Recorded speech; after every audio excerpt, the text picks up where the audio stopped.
इब्राहिम अलैहिस्सलाम। कल किसकी सुनेगा हम लोग स्टोरी? आदम अलैहिस्सलाम। आज किसकी? इब्राहिम अलैहिस्सलाम। इब्राहिम अलैहिस्सलाम भी अल्लाह के कौन है? नबी है, अल्लाह के नबी हैं। ठीक है, ये नाम सुने हो पहले? इब्राहिम अलैहिस्सलाम सुने हो इसके पहले? ठीक है, ये इब्राहिम अलैहिस्सलाम जो है, इनकी पूरी लाइफ सिर्फ आजमाइशों में गुजरी, मतलब टेस्ट। अल्लाह ताला हर कदम पर उनकी टेस्ट लेता था, कुछ भी हो हमेशा टेस्टिंग। ठीक है, तो इब्राहिम अलैहिस्सलाम के अब्बा का नाम था आजर। क्या था? आजर। क्या नाम था? आजर।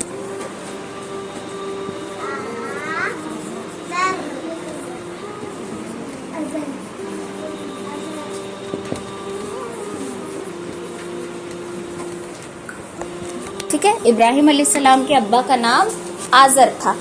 अब आजर का जो बिजनेस था, तुम्हारे अब्बा का अपना अपना बिजनेस है नहीं क्या? काम जॉब किस किस के अब्बू जॉब करते? बिजनेस किसका? बाकी वालों का बिजनेस। ठीक है, जॉब अलग बिजनेस अलग। ओके, तो जैसे तुम्हारे अब्बू का अपना अपना बिजनेस है, जॉब है, वैसे आजर का काम था मूर्ति बनाना। स्टैचू मेकर था वो। क्या करता था? मूर्ति बनाता था। मूर्ति कैसे बनाते हैं?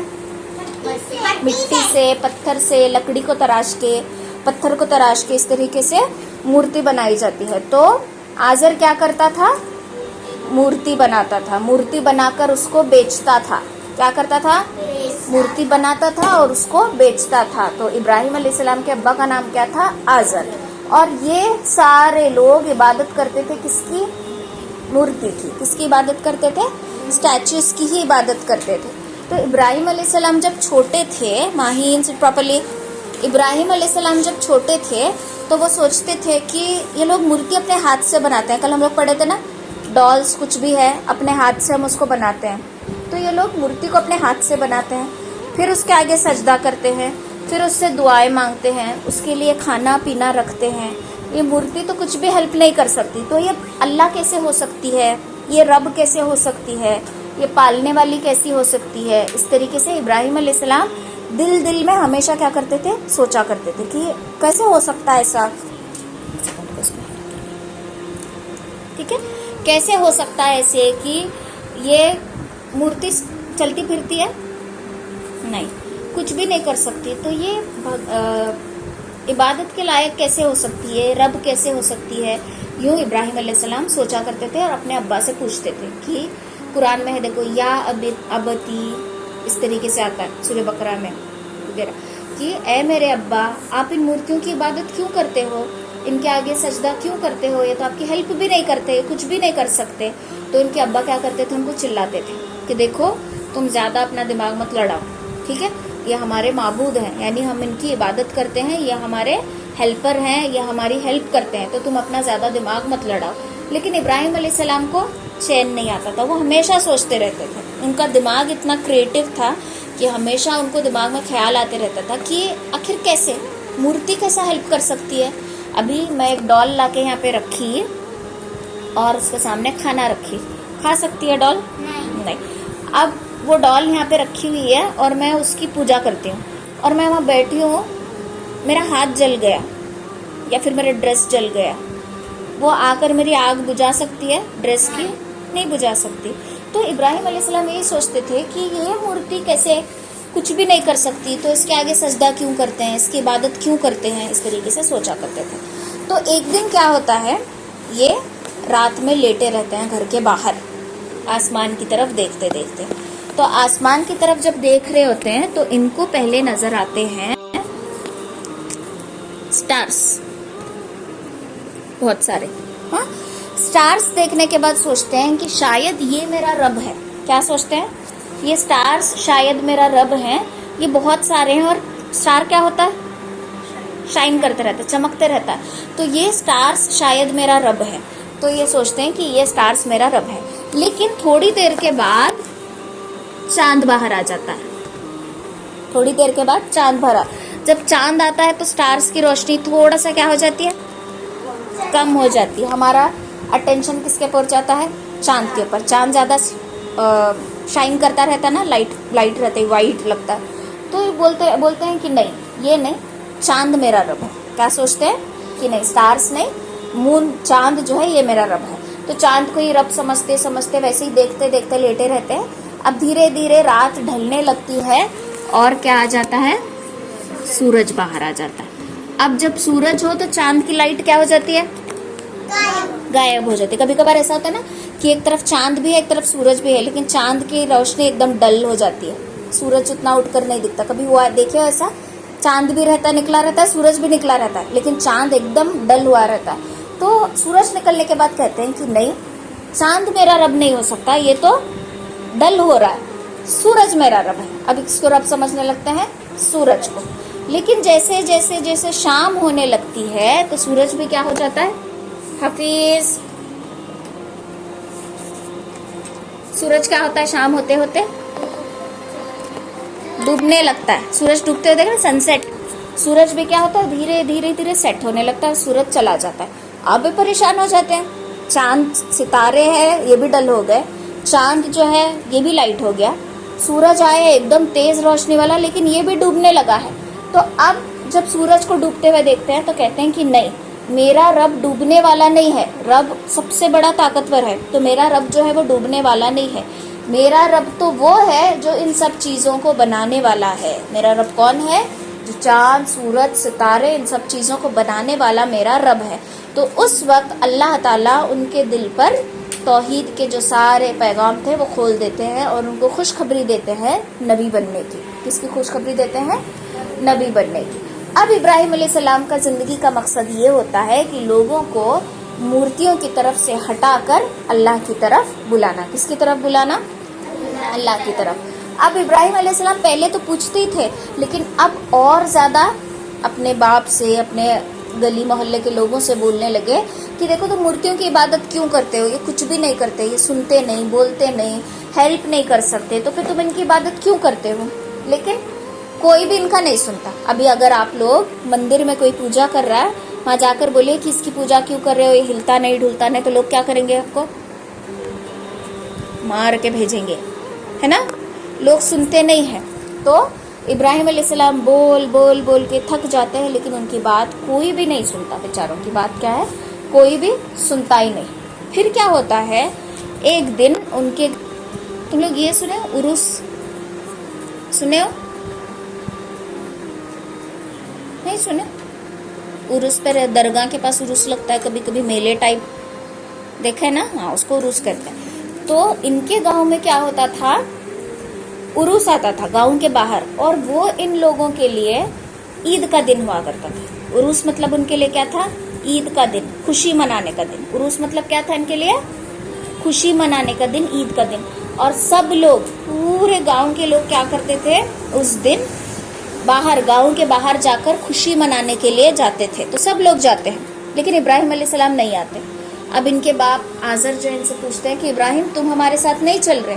तो इब्राहिम अलैहिस्सलाम कहते हैं अना सकीमुन, क्या कहते हैं, अना सकीमुन। सकीमुन मतलब बीमार, अना मतलब मैं बीमार हूँ। अना सकीमुन यानी कि क्या, मैं बीमार हूँ, मेरी तबीयत सही नहीं लग रही, मैं नहीं आना चाहता। तो अब उनको बहुत बुलाते हैं लेकिन वो नहीं आते। तो अब पूरे गांव के लोग गांव के बाहर जाते हैं। समझो हम लोग बेलगाम में रहते हैं ना, पूरा बेलगाम खाली है, लोग बेलगाम के बाहर गए हैं उरूस के लिए, ईद मनाने के लिए, ठीक है, पूरा बेलगाम खाली है। तो अब इब्राहिम अलैहिस्सलाम क्या करते हैं, देखते हैं कि पूरा गांव खाली हो गया, कोई भी नहीं। अब इब्राहिम अलैहिस्सलाम जाते हैं बड़े बुत खाने में। एक बुत खाना होता है, मतलब एक समझो बड़ा सा घर है, ठीक है, इसमें पूरा मूर्तियां रखी हुई हैं। बुत खाना जिसको कहते हैं, कारखाना सुने, हाँ वैसे ही बुत खाना। तो वहां पर पूरी मूर्तियां, आजर क्या करता था, स्टैचूज बनाता था और यहाँ पर स्टोर करता था। लोग यहीं से खरीद के भी ले जाते थे और यहाँ पर पूजा भी करते थे उसकी आकर। तो इस बड़े बुत खाने में इब्राहिम अलैहिस्सलाम जाते हैं, जाकर देखते हैं बड़ी मूर्ति रहती है, बड़ी मूर्ति के सामने छोटे छोटे छोटे मूर्तियां रखे रहते हैं। अब इब्राहिम अलैहिस्सलाम देखते हैं कि बड़ी मूर्ति के सामने एक प्लेट में फ्रूट्स रखे हैं, एक प्लेट में मीठी चीजें रखी हैं, एक कटोरी में पीने की चीजें रखी हैं। इब्राहिम अलैहिस्सलाम वो सारी चीजें देखते हैं, सारी चीजें देखकर मूर्ति से पूछते हैं, ये खाना ये पीना खाते क्यों नहीं हो। मूर्ति जवाब देगी, कोई भी रिप्लाई नहीं देती। फिर बोलते हैं तुमसे पूछ रहा हूँ, ये खाना ये पीना ये फल ये सारी चीजें क्यों नहीं खा रहे। मूर्ति जवाब भी नहीं देती, तो ऐसी की ऐसी खड़ी है। फिर उनको गुस्सा आ जाता है। पहले ही गुस्से में गए थे, अब और पूछते, जोर से पूछते, तुमसे पूछ रहा हूँ, सुनाई नहीं दे रहा क्या? ये खाना, ये पीना, ये खा क्यों नहीं रहे तुम, ये पी क्यों नहीं रहे? तो मूर्ति कोई भी जवाब नहीं देती। अब इनको गुस्सा आता है, कुल्हाड़ी उठाते हैं, छोटी छोटी छोटी सारी मूर्तियों को कुल्हाड़ी से चकनाचूर कर देते हैं, तोड़ देते हैं। सारे स्टैचूज को क्या करते हैं? तोड़कर पूरा पाउडर पाउडर कर देते हैं और कुल्हाड़ी उठाकर बड़े मूर्ति के गले में डाल देते हैं। हार पहनाते हैं ना, वैसा उसके गले में डाल देते हैं, फिर आकर घर में आराम से सो जाते हैं। ठीक है, इतना सारा तोड़ के। अब लोग शाम को आते हैं, ईद के दिन वापस ईद मनाकर वापस आते हैं, सोचते हैं कि चलो हमारी मूर्तियों के आगे सजदा करके उनका शुक्र अदा किया जाए। तो लोग आते हैं, बुत खाने का दरवाज़ा खोलते हैं, दरवाज़ा खोल के शौक, ये क्या देख रहे हैं कि हमारे माबूदों को तोड़ रखा है, सारे माबूदों को हमारे तोड़ दिया है, ये किसने किया? कौन कर सकता है इस तरीके से? तो उनमें से एक आदमी कहता है कि हो ना हो ये उस नौजवान इब्राहिम का काम है, वही तो हमारी मूर्तियों के बारे में बुरा भला कहता था, उसी ने ये किया है। अब लोगों को गुस्सा आ जाता है। जैसे कि मैं बोली, तुम लोग मंदिर में गए और जाकर बोले कि पूजा मत करो, तुमको क्या आएगा? गुस्सा आएगा, तुमको मार मार के बाहर कर देंगे।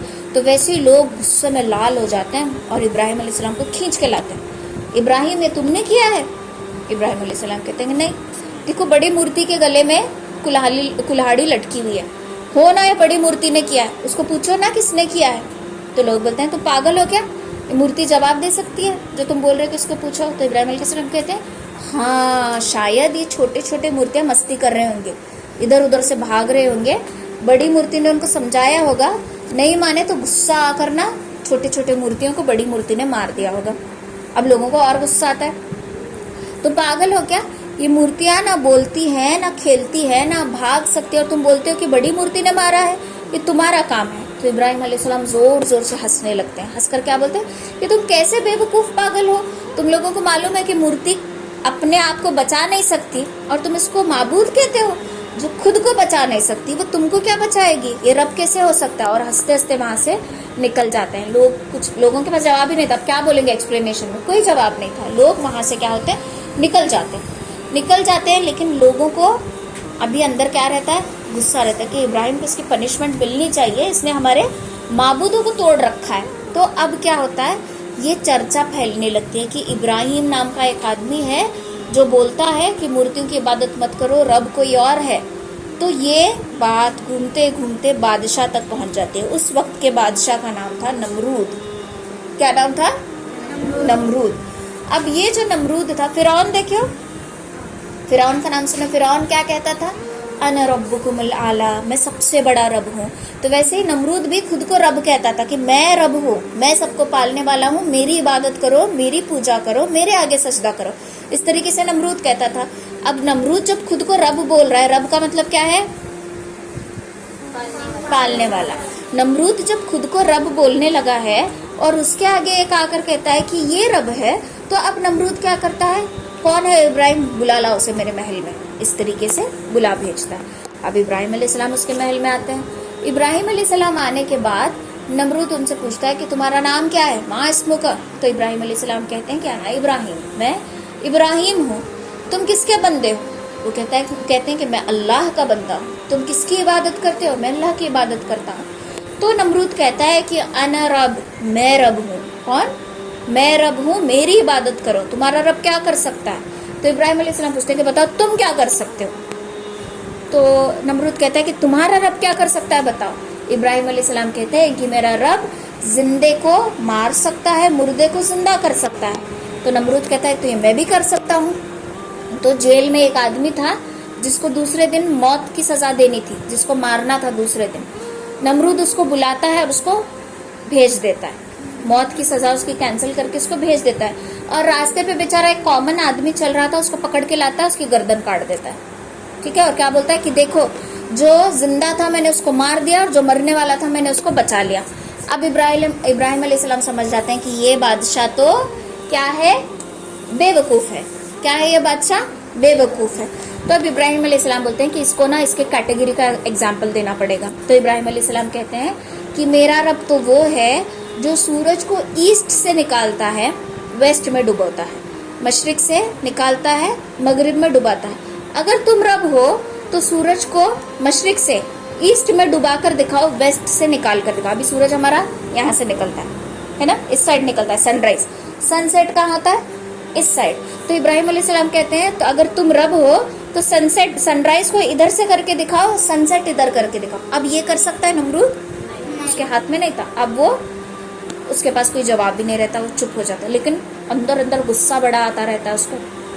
तो अब वो क्या कहता है कि पकड़ लो इस इब्राहिम को, इसको क्या करो, पकड़ लो, इसको डालेंगे हम आग में। किसमें डालेंगे? आग में डालेंगे। और लोगों को हुक्म देता है कि एक बड़ी सी आग जला दी जाए। कितनी बड़ी? इस पूरे एरिया जितनी बड़ी, छोटी मोटी आग नहीं, इतनी बड़ी आग। और एक बड़ा सा गुलेल तैयार किया जाता है। क्या तैयार किया जाता है? गुलेल। गुलेल देखियो ऐसा रहता है।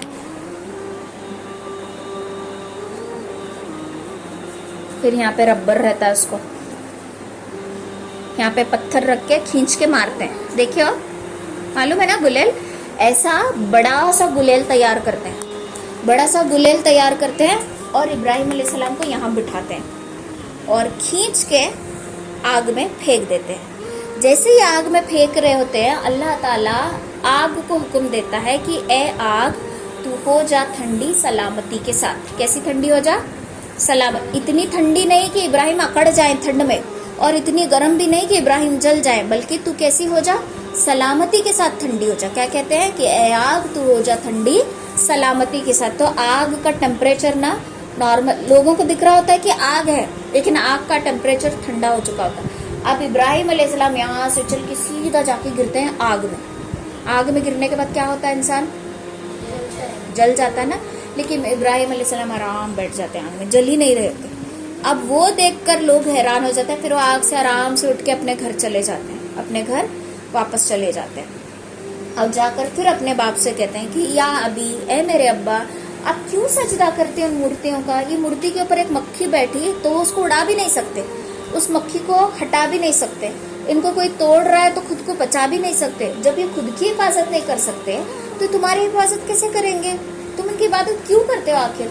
तो अब आजर को बहुत ज्यादा गुस्सा आता है। बहुत ज्यादा गुस्सा आने के बाद आजर क्या कहता है कि इब्राहिम, तू मेरे घर से निकल जा।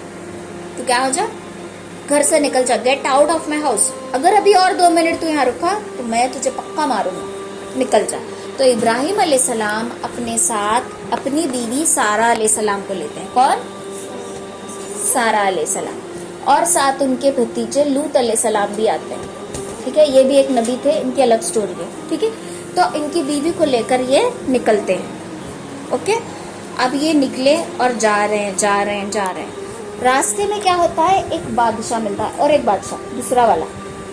अब वो बादशाह जो है अच्छा नहीं होता, गंदा आदमी रहता है। जब वो सारा अलैहिस्सलाम को देखता है, सारा अलैहिस्सलाम बहुत ब्यूटीफुल होती है, तो उनका हाथ पकड़ लेता है। क्या करता है? उनका हाथ पकड़ लेता है। जैसे ही उनका हाथ पकड़ता है, इसके हाथ को करंट लगता है, क्योंकि किसकी बीवी थी?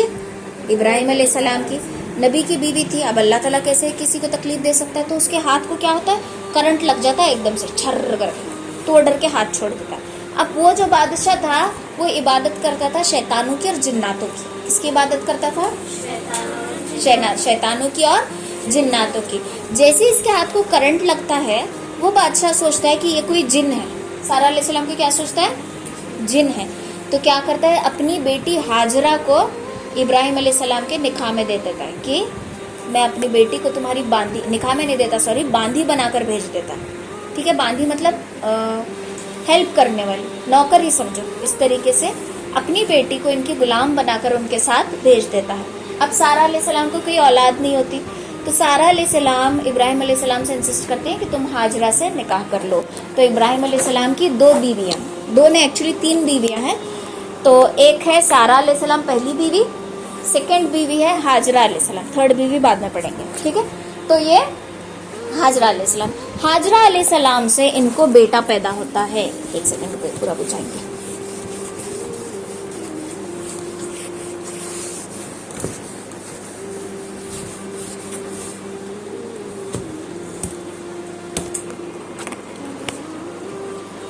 आजर, आजर के बेटे कौन? इब्राहिम अलैहिस्सलाम। ठीक है, इब्राहिम अलैहिस्सलाम की 2 बीवियां, एक कौन? सारा अलैहिस्सलाम और दूसरी हाजरा अलैहिस्सलाम। ठीक है, हाजरा अलैहिस्सलाम से इब्राहिम अलैहिस्सलाम को पैदा होते हैं इस्माइल अलैहिस्सलाम। कौन पैदा होते हैं? इस्माइल अलैहिस्सलाम। तो इब्राहिम अलैहिस्सलाम के बेटे का नाम क्या था? पहले बेटे का नाम इस्माइल अलैहिस्सलाम।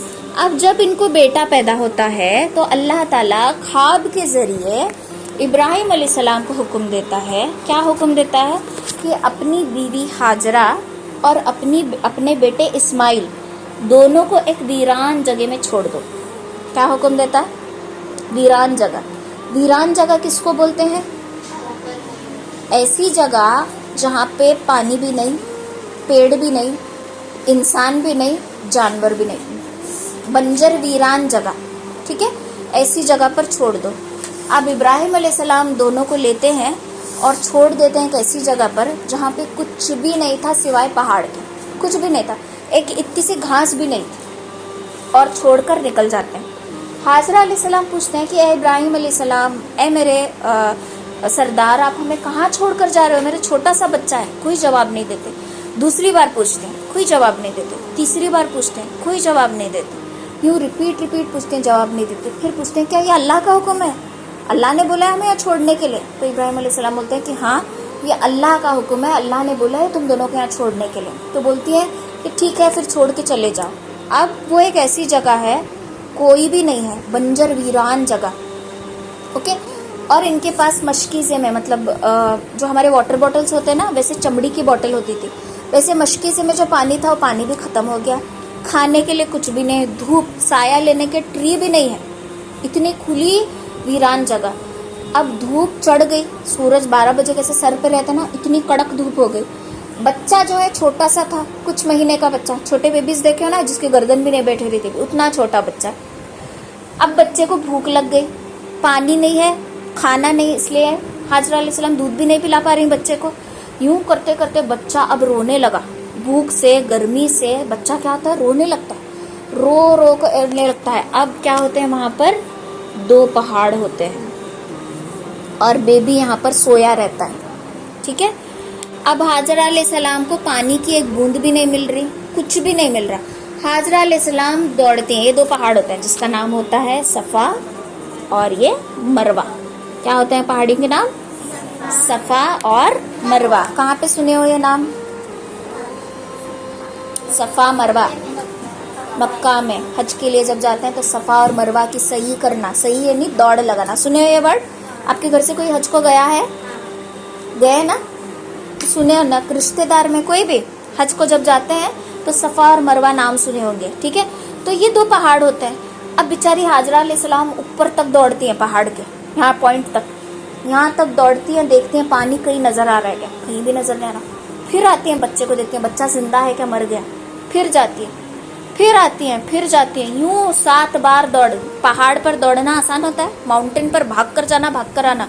धूप, भूख, प्यास, पानी नहीं, खाना नहीं, बच्चा रो रहा है, पैर रगड़ रगड़ के बच्चा रो रहा है। अब उनका दौड़ना अल्लाह ताला को तरस आ जाता है, और जहाँ बच्चा पैर रगड़ रगड़ के रो रहा होता है वहां से पानी फूट पड़ता है। जहाँ बच्चा पैर रगड़ रगड़ के रो रहा होता है ना, वहां से पानी निकलकर बहने लगता है।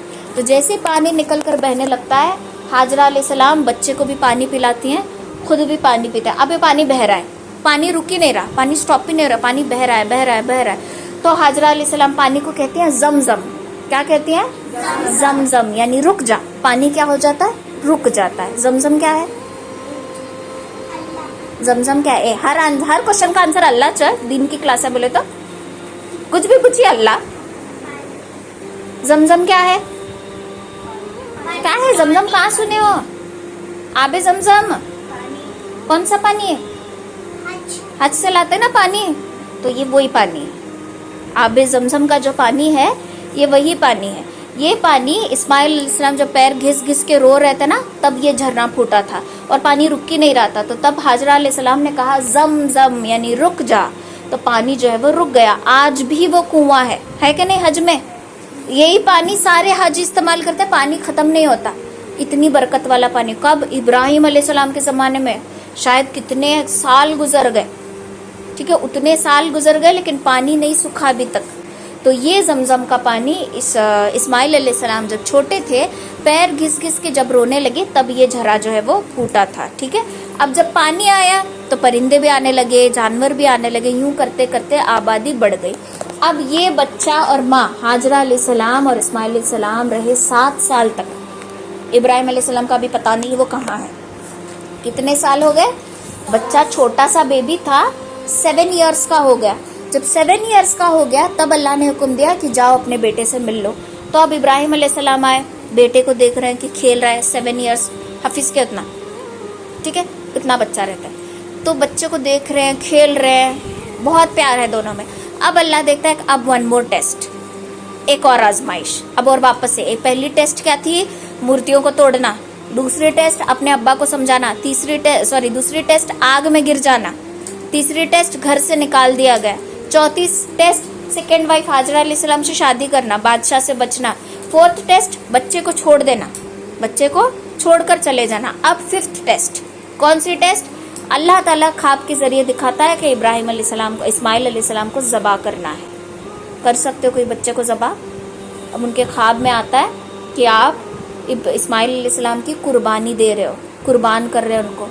अब थोड़ा सा परेशानी तो थी, लेकिन अब अल्लाह का हुक्म है तो करना पड़ेगा। तो इस्माइल अलैहिस्सलाम को खेलते खेलते बोलते हैं कि इस्माइल, अगर मैं तुम्हें ज़बा कर दूं तो, अगर मैं तुम्हारा गला काट दूं तो इस्माइल अलैहिस्सलाम पूछते हैं कि अब्बा क्या ये अल्लाह का हुक्म है? क्या पूछ रहा है बच्चा? अभी मैं हाफिज को बुलाई, हाफिज तुम्हारी गर्दन काटूं बोले तो हाफिज क्या बोलेगा? ए करके भाग के जाएगा, दूसरी कल से क्लास को भी नहीं आता फिर डर के, है कि नहीं? लेकिन इस्माइल अलैहिस्सलाम क्या कहते हैं कि अब्बा ये अगर अल्लाह का हुक्म है तो कर गुजरिए, आप अल्लाह के हुक्म को पूरा कीजिए, आप मुझे इंशाअल्लाह सब्र करने वालों में से पाएंगे। कोई भी बच्चा 7 इयर्स का बोल सकता है कि मेरी गर्दन काटो? नहीं बोल सकता, लेकिन इस्माइल अलैहिस्सलाम ने बोला। अब उस वक्त ना एक बूढ़ा आता है, बोलता है कि इस्माइल तुम्हें काटा जा रहा है, मना कर दो। तो इस्माइल अलैहिस्सलाम वहाँ पर 3 कंकर लेकर उस शैतान को मारते हैं और भगा देते हैं। फिर शैतान बूढ़े की शक्ल में जाता है हाजरा अलैहिस्सलाम के पास, बोलता है कि तुम्हारा एक बेटा है और उनको भी ज़बा किया जा रहा है, जाओ रोक लो। हाजरा अलैहिस्सलाम भी कंकर मारकर उसको भगा देते हैं। इब्राहिम अलैहिस्सलाम के पास जाता है, इब्राहिम अलैहिस्सलाम भी उसको कंकर मारकर भगा देते हैं। हज में एक अमल है रमे जुमरात, शैतान को कंकर मारना, सुने हो? ये अमल है। 3 शैतान है ना, 3 पिलर्स हैं शैतान के। तो 3, उसको हिलाओ, सो रही है देखो, 3 शैतान के पिलर्स हैं, ठीक है। वो 3 शैतान जो है यही हैं जो इब्राहिम अलैहिस्सलाम, हाजरा अलैहिस्सलाम और इस्माइल अलैहिस्सलाम के पास आए थे। अब वहाँ से लेकर जाते हैं मीना के मैदान में। कहाँ लेकर जाते हैं? मीना के मैदान में। मीना के मैदान में ले जाकर इस्माइल अलैहिस्सलाम को चित लेटाया जाता है, स्ट्रेट। कैसे लेटाया जाता है? स्ट्रेट, और काटने वाले होते हैं गला। लेकिन इस्माइल अलैहिस्सलाम कहते हैं कि अब्बा रुक जाओ। अब इब्राहिम अलैहिस्सलाम घबरा जाते हैं कि इसका क्या इरादा बदल गया, अल्लाह ने तो हुक्म दिया है, अब ये मना करेगा तो मैं क्या करूँगा। तो इस्माइल अलैहिस्सलाम से पूछते हैं क्या हुआ बेटा, तुम्हारा इरादा बदल गया? तो इस्माइल अलैहिस्सलाम कहते हैं कि नहीं, मुझे डब सुलाओ। चित मतलब क्या? स्ट्रेट फेस दिख रहा है, मुझे डब सुलाओ। आप मेरे गर्दन पर छुरी चलाएंगे, मेरा गला कटेगा तो मैं तड़पूंगा तो देखकर आपका कुर्बानी वेस्ट हो जाएगी। कुर्बानी की ईद, हज, बकरीद में हम क्या करते हैं? काटते हैं ना। जब हम बकरे को पालते हैं तो उसको काटते वक्त देखते हैं, कैसा लगता है? अच्छा लगता है? बुरा लगता रहता है ना। तो ये तो उनका बच्चा था। तो इस्माइल अलैहिस्सलाम क्या कहते हैं कि मेरा फेस मत देखो, आपका दिल अगर तड़पेगा तो कुर्बानी वेस्ट हो जाएगी। तो उनको डब सुलाया जाता है। गर्दन पे छुरी चलनी ही रहती है कि जिब्राइल अमीन जो फरिश्ते हैं अल्लाह के, अल्लाह उनको हुक्म देता है जिब्राइल जल्दी करो और जन्नत से दुम्बा रख दो। छुरी चल जाती है, गर्दन कट हो जाती है, लेकिन किसकी? दुम्बे की। जन्नत से एक बकरा उतारा जाता है, दुम्बा जिसको कहते हैं, शिप होती है ना, हाँ वैसा एक दुम्बा, जन्नत से दुम्बा उतारा जाता है, उसका गला कट जाता है। इस्माइल अलैहिस्सलाम सही सलामत रहते हैं। तो इब्राहिम अलैहिस्सलाम उस वक्त अल्लाह का शुक्र अदा करते हैं। तो अल्लाह ताला क्या बोलता है इब्राहिम अलैहिस्सलाम को? ए इब्राहिम, आज तू कामयाब हो गया। कोई भी अपने बेटे को ज़बा नहीं कर सकता अल्लाह के लिए, कोई भी नहीं कर सकता। तो आज तू कामयाब हो गया और आज से मैं तुझे अपना खलील बनाता हूँ। खलील मतलब बेस्ट फ्रेंड। तो इब्राहिम अलैहिस्सलाम का लक़ब क्या है? खलीलुल्लाह। इब्राहिम अलैहिस्सलाम का लक़ब क्या? खलीलुल्लाह, मतलब अल्लाह का दोस्त। तो इब्राहिम अलैहिस्सलाम अल्लाह के बेस्ट फ्रेंड है। और उस वक्त इब्राहिम अलैहिस्सलाम जो है 4 रकात नमाज पढ़ते हैं शुक्राने के लिए, और वो टाइम होता है जोहर का। जोहर में कितने रकात है नमाज? कितने रकात है टोटल? कितने रकात है? 12 रकात। टोटल कितने रकात है? 12। 12 में 4 रकात कितने हैं? फर्ज हैं। तो जो बंदी जोहर की नमाज 4 रकात फर्ज अदा करता है, अपने बच्चे को कुर्बान करने उतना सवाब मिलता है, अपने बच्चे को ज़बा करने उतना सवाब। और दूसरा, जहन्नम की आग ना दोपहर में भड़कती रहती है, जहन्नम की आग जो है भड़कती रहती है। तो ये जहन्नम की आग भड़कती रहती है, जो बंदा या बंदी जोहर की नमाज पढ़ता है, जहन्नम की आग से उसको निजात मिल जाती है, जहन्नम की आग से वो बच जाता है। आया समझ? तो ये इब्राहिम अलैहिस्सलाम का किस्सा था। तो उन्होंने पालने वाले को ढूंढ कर निकाला था, जिसके बारे में आज हमने पढ़ा, रब। समझ में आया? अब यहाँ हाजरा अलैहिस्सलाम से इस्माइल अलैहिस्सलाम हुए थे। सारा अलैहिस्सलाम भी एक बीवी थी ना उनकी, उनसे भी एक बेटा पैदा होता है। इतना करके बता के खत्म करते हैं, ठीक है। इस्माइल अलैहिस्सलाम इनके बेटे जो है बहुत लेट पैदा होते हैं, तो इनके बेटे का नाम होता है इसहाक अलैहिस्सलाम। क्या? इसहाक अलैहिस्सलाम। क्या नाम है? इसहाक। इश्काक ने इसहाक अलैहिस्सलाम। तो इब्राहिम अलैहिस्सलाम की 2 बीवियां, सारा अलैहिस्सलाम, हाजरा अलैहिस्सलाम, और उनके 2 बेटे। कौन? इसहाक अलैहिस्सलाम और इस्माइल अलैहिस्सलाम। अब सारे जो नबी आए ना, मूसा अलैहिस्सलाम, याकूब अलैहिस्सलाम, अय्यूब अलैहिस्सलाम, ईसा अलैहिस्सलाम, सारे इनके जनरेशन में से आए। यहाँ से कोई भी नबी नहीं आया, यहाँ से सिर्फ एक नबी लास्ट पैदा हुए। कौन? मोहम्मद सल्लल्लाहु अलैहि वसल्लम। ये कहाँ से, किसके नस्ल में पैदा हुए? इस्माइल अलैहिस्सलाम के। पूरे नबी, जितने भी नबी है, इनके इसमें से पैदा हुए, इनके जनरेशन में। लेकिन यहाँ पे कोई भी नबी नहीं, लास्ट नबी इनके जनरेशन में से पैदा हुआ। अब अल्लाह ताला ने इब्राहिम अलैहिस्सलाम और इस्माइल अलैहिस्सलाम को एक हुक्म दिया था। कौन सा हुक्म? जो दुनिया की बीचों बीच जगह है, जहाँ पर तुमने हाजरा और इस्माइल को छोड़ा था, वहाँ पर मेरी एक निशानी बनाओ, मेरा घर बनाओ। तो दुनिया के बीचों बीच सेंटर में क्या है? काबतुल्लाह, बैतुल्लाह, अल्लाह का घर, ठीक है। काबतुल्लाह, इसको काबतुल्लाह कहा जाता है, जो इब्राहिम अलैहिस्सलाम और इस्माइल अलैहिस्सलाम ने बनाया था। और वहाँ पर दावत दी थी कि ए लोगों, जहाँ कहीं हो, दुनिया के किसी भी कोने में हो, आकर इस मुकद्दस जगह का तवाफ करो, चक्कर लगाओ उसके।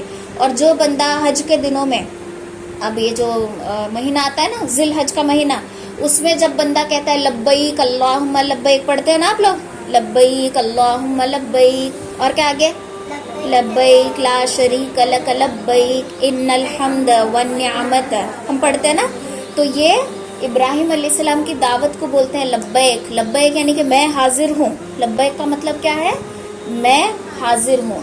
तो जब बंदा कहता है इनकी दुआ पर लब्बैक कहता है, तो जिसकी लब्बैक कबूल होती है, अल्लाह ताला उनको हज पे बुला लेता है, ठीक है। तो इसके लिए पढ़ते रहना, लब्बैक अल्लाहुम्मा लब्बैक के पढ़ते रहना, ताकि अल्लाह कबूल कर ले और हमें हज पे बुला ले। तो काबतुल्लाह किसने बनाया? इब्राहिम अलैहिस्सलाम और इस्माइल अलैहिस्सलाम ने। अब दुनिया में एक काबा है, ये समझो दुनिया है, दुनिया के बीचों बीच सेंटर में काबा है। इसके ऑपोजिट आसमान में भी एक काबा है, जिसका फरिश्ते तवाफ कर रहे होते हैं। ये तवाफ, इस काबतुल्लाह का तवाफ लोग कर रहे हैं, लोग इसके चक्कर पार रहे हैं, इंसान। लेकिन यहाँ ऊपर वाले का तवाफ फरिश्ते कर रहे हैं। उसका नाम क्या है? इसका नाम है बैतुल्लाह, जमीन वाले का। आसमान वाले का नाम क्या है? किसको मालूम है? नहीं, क्या है? बैतुल मामूर। क्या है? बैतुल मामूर। और उसका रोजाना फरिश्ते तवाफ कर रहे होते हैं, ठीक है। फरिश्तों के काबतुल्लाह का नाम क्या, काबे का नाम क्या है? बैतुल मामूर। और बैतुल मामूर कहाँ है? Exactly opposite. आया समझ? रब का मतलब। खलीलुल्लाह किसका लकब है? इब्राहिम अलैहिस्सलाम का। खलीलुल्लाह किसका लकब? इब्राहिम। खलील का मतलब क्या है? बेस्ट फ्रेंड, ठीक है। समझ में आया सब? चलो पैक कर लो।